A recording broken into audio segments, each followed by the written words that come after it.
Salut à vous, aujourd'hui on est dimanche soir, 10 janvier. Vous n'imaginez pas le nombre de fois qu'on a fait des reprises entre attends, il y a ça qui se passe, ah ça marche pas, ah il n'y a plus de batterie, ah apéro, ah machin. Donc il est très tard ce soir. Soit cette vidéo vous la verrez lundi matin, bon en tout cas elle va être faite dimanche, parce qu'aujourd'hui on est dimanche 10 janvier. 10 janvier, c'est une date à retenir parce que malheureusement, là aujourd'hui, cette année, c'est les 5 ans de la disparition du grand David Bowie. Alors les gens ils vont me dire, ah David Bowie c'est pas métal, c'est pas machin. David Bowie c'est un grand personnage du rock. Ah ouais. Même si à la fin de sa carrière, c'était plus pop, plus syntello, plus commercial, machin. C'est un grand monsieur de la scène. Il a fait des grandes choses avec Ziggy Stardust. Il a fait aussi un groupe qui s'appelait Teen Machine, où il a sorti 2 albums et un live qui était beaucoup plus électrique. Bon, et en même temps, on est dimanche. Et dimanche, c'est la journée Motorhead, Lemmy, sauf dimanche dernier. Et je vous rappelle que une des dernières reprises que Lemmy avec Motorhead a fait, c'est Heroes. Et moi, personnellement, j'adore cette version. Donc elle est sur l'album Cover, qui est un peu une arnaque parce que le seul inédit, c'est ce morceau-là. Et sinon, il y a eu un petit picture qui est sorti avec d'une face le morceau Heroes et de l'autre côté, la chanson Heroes diffusée au Wacken en hommage à la mort de Lemmy. Bel objet. Bon, malheureusement aussi, le 10 janvier, c'est la mort aussi de monsieur Fast Eddie Clarke qui nous a quittés en 2018. Grand monsieur Desperado de Motorhead. Donc ça tombe bien, dimanche, Dieu, Lemmy, Motorhead, on va parler de Fast Eddie.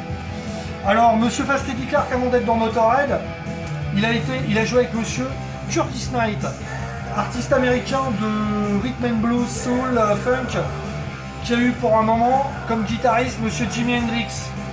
Jimi Hendrix va partir en Angleterre, ça va exploser, Curtis Knight va vouloir faire pareil, malheureusement ça va pas décoller. Par contre, à savoir que sur l'album Zeus, il va demander les services de monsieur Fast Eddie. Après, ça va pas durer longtemps, donc après monsieur Fast Eddie Clarke va rejoindre Motorhead pour remplacer Larry Wallis. Il va sortir Motorhead et toute la clique. Il va jouer de 1976 à 1982. Voilà.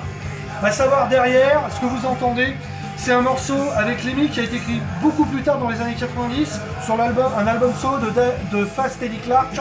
It ain't over till it's over. Bravo, comme ça m'évite de le dire et de faire des fausses phonétiques. Superbe album de hard rock, superbe album avec 11 morceaux, malheureusement mal distribué sur des petits labels. Ça sera édité plus tard, il y a une autre pochette, mais superbe album où vous allez entendre par la suite, à savoir que sur ce morceau-là, Love at the Devil, c'est Lemmy qui chante du moins et qui joue de la basse. Par contre, sur les autres morceaux, ça sera Fast Eddie Clarke qui va chanter sur tous les morceaux. Bon, revenons-en à New York. Il va former Fast Eddie, Fastway, pardon. À la base, projet fait avec monsieur Pitway de UFO. Malheureusement, il va pas pouvoir continuer l'aventure, bloqué par un contrat avec Chrysalis et UFO. Donc, Fastway, ça va continuer. Sans du coup. Ça va continuer sans Pitway. Sans Pitway. Mais à savoir aussi qu'il y a un certain David King ou Dave King, selon, un petit jeune rouquin avec les cheveux longs, qui n'est autre que maintenant le chanteur de Flogging Molly, un des concurrents, amis et concurrents de Dropkick Murphys. Quand vous écoutez du punk, street punk, Irish pub, il y a d'un côté à la côte est des États-Unis, Dropkick Murphys, côte ouest, c'est Flogging Molly. Donc, Fast Eddie va sortir plusieurs albums avec Dave King. Il va y avoir ses premiers albums en 83. À la suite, il va y avoir All Fire Up. Ensuite, un peu moins bien, mais quand même très bien, Waiting for the Roar. Ensuite, il va y avoir des problèmes, il va commencer à y avoir des tensions dans le groupe avec la maison de disques. Ils vont avoir l'opportunité de faire la BO d'un album, d'un film qui s'appelle Trick or Treat. Voilà, film d'horreur série B. Par contre, si vous arrivez à télécharger ça, ou trouver ça, le petit délire, c'est qu'il y a monsieur Ozzy Osbourne dans le film et Gene Simmons. Et la bande originale, c'est du Fastway avec des bons morceaux. Malheureusement, donc après, Dave King va quitter Fastway pour former un groupe qui s'appelle Kathmandu, une sorte de hard rock fusion. On va savoir quand même que Fastway c'était du hard rock. Alors je sais qu'il y a certains groupes, on dit c'est du hard rock, c'est du heavy, chacun a son avis. Là c'était plutôt hard rock en tout cas. Malheureusement quand il va retourner en Angleterre, il a plus de deal avec les maisons de disques, il va avoir des deals avec des maisons de disques, ça va être un peu chelou. Il va s'associer avec un chanteur et ça va partir dans un hard rock un peu FM, un peu trop commercial. Donc je préfère pas en parler. Plus tard, Fast Eddie, comme il est en galère d'argent, que ça décolle plus, Fastway, qu'il est un peu bloqué contractuellement, il va ressortir des bandes, revendre des bandes de Motorhead, de live, des bandes, comme j'en avais parlé, de Dirty Love, des bandes démo par rapport à Ace of Spades. Il va sortir ce live là plus tard. Attends, fais-le voir, on l'a pas bien vu. Ah, j'étais trop vite. Voilà. Excusez-moi, il est tard. Say what you will. Bon. Il faudra attendre les années 2000 pour qu'il y ait des ressorties. Il va y avoir un coffret qui va sortir avec des vieux lives avec l'époque de Dave King. 4 lives différents avec le Marquis à Londres, l'amour à Brooklyn, une date au Michigan et un truc à Cleveland, l'Agora Ballroom de Cleveland. Il faut savoir quand même qu'à l'époque, Fastway, ils ont beaucoup tourné aux États-Unis. Par ailleurs, ils ont aussi tourné avec ACDC entre autres. Fast Eddie va décider de reformer Fastway avec des nouveaux musiciens, il va signer chez Steam Hammer, il va sortir un album, malheureusement il va pas pouvoir trop appuyer cet album là, c'est Hit Dog Hit, très bon album de heavy, de hard rock heavy, un mix super bien. J'avais oublié de vous dire, oui donc entre temps là quand il y a eu la pause il aura sorti cet album là, ce que vous entendez c'est des morceaux de Fast Eddie avec Fast Eddie au chant. Vraiment cet album il est vraiment super bien, si vous pouvez le toper, jetez une oreille. C'est pas Fastway, c'est pas Motorhead, mais c'est super bien quoi. Après la sortie, il est en 2014, il va sortir, si je me plante pas d'année, il va sortir un album de blues. Make My Day, Back to the Blues. Album de blues, sympa, correct, pas dégueulasse, mais bon, pas génial non plus, mais correct. Si vous voulez avoir un document sonore, c'est super. Il y a eu un bouquin chez nous qui est sorti, je suis bref, on va vite, il se fait tard.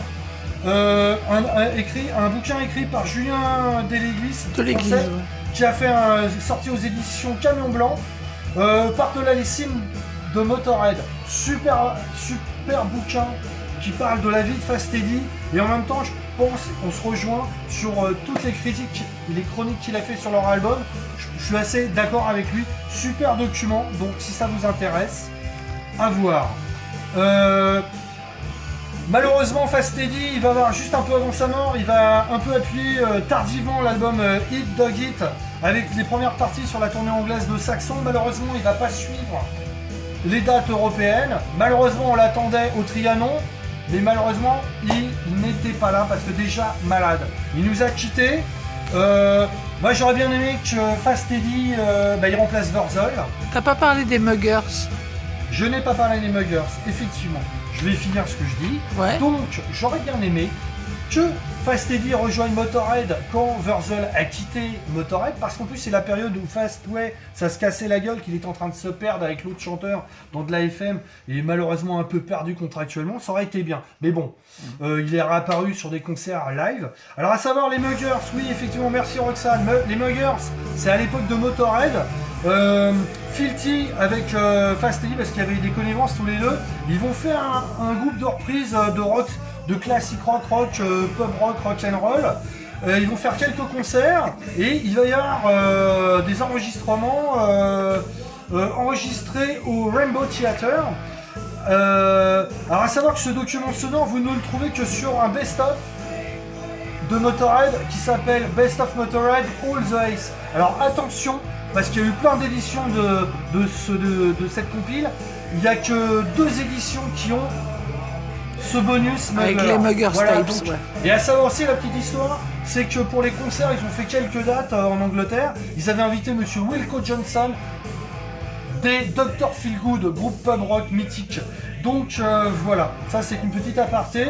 À savoir aussi que Fast Eddie il a aussi enregistré un morceau sur un album de Warfare, Evo, un peu avant sa mort. Voilà. Bon, Au revoir, je vous dis à demain, lundi. Peut-être que cette vidéo, vous la verrez demain. En tout cas, elle a été faite dimanche. Bisous.